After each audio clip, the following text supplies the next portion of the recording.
Hello,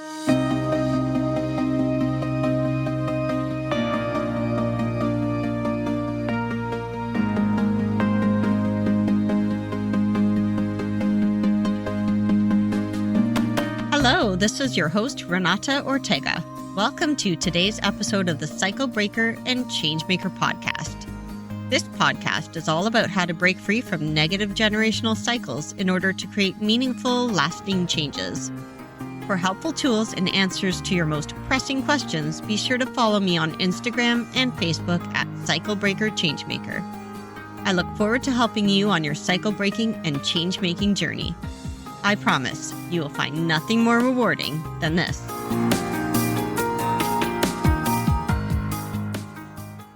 Hello and welcome back to the Cycle Breaker and Changemaker podcast. If you've been following along, you know that we are diving deep into the 5 F's of trauma response. In the last episodes, we explored the fight and flight responses, how they develop, how they show up in daily life, and what we can do to manage them. Today, we're moving on to the third response, freeze. The freeze response is often the least understood of the trauma responses. While fight and flight involve action, freeze is about inaction. It's a survival instinct that shuts the body and mind down in response to overwhelming stress. If you've ever felt paralyzed in a stressful situation, struggled to make decisions under pressure, or dissociated from your surroundings, you may be experiencing the freeze response. Let's break down what the freeze response really is, how it manifests in daily life, and most importantly, how we can work with it rather than feel stuck in it. So what exactly is the freeze response? The freeze response occurs when the brain perceives a threat and determines that neither fighting nor fleeing is possible.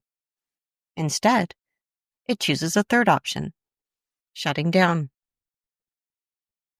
This is an ancient survival mechanism that allows animals and humans to remain still and unnoticed when danger is near.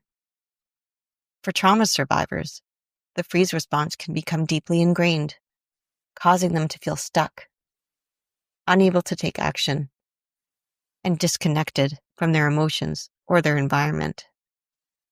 It can create a sense of helplessness and even make people feel like they are watching their life from the outside. So how does the freeze response show up in everyday life? Freeze can manifest in many ways. Here are some common signs. Feeling stuck or numb. You might feel emotionally frozen, unable to process feelings or react appropriately to situations. Dissociation. This can include feeling disconnected from your body, zoning out, or feeling as if the world around you isn't real. Procrastination and indecision. If making choices feels impossible, or you constantly delay tasks because they feel overwhelming, this might be freeze at work. Avoidance of responsibilities. When everyday tasks feel too daunting, leading to inaction and avoidance. Fatigue and low energy. The body may feel exhausted, heavy, or difficult to move when the freeze response is active. Freeze can be incredibly frustrating because it often leads to a cycle of self-judgment, feeling guilty or ashamed for not taking action, which only reinforces the sense of being stuck. So why does the freeze response develop? The freeze response is most common in situations where a person has experienced prolonged or extreme stress, especially in cases where neither fight nor flight was an option. For example, children who grew up in unsafe households may have learned to emotionally shut down to protect themselves. This response can persist into adulthood, even in non-threatening situations. People who have experienced traumatic events where escape wasn't possible, such as abuse, neglect, or sudden loss, are more likely to develop a freeze response. Their nervous system has learned that inaction was the safest reaction at that time, and it can become an automatic response even when they are no longer in danger. So, how can we manage the freeze response? Since freeze involves shutting down, overcoming it requires gentle re-engagement with the present moment and the body. Here are some ways to work through it. Step 1. Awareness. The first step is recognizing when you are in a freeze state. Notice if you feel emotionally numb, overwhelmed, or stuck. Acknowledging this response without judgment is crucial. Step 2. Gentle physical activity. Slow and mindful movement, like stretching, yoga, or even a short walk, can help reawaken your body and nervous system. Physical activity signals to the brain that it is safe to come out of freeze mode. Step 3. Reconnect with safe people. Social engagement helps counteract the freeze response.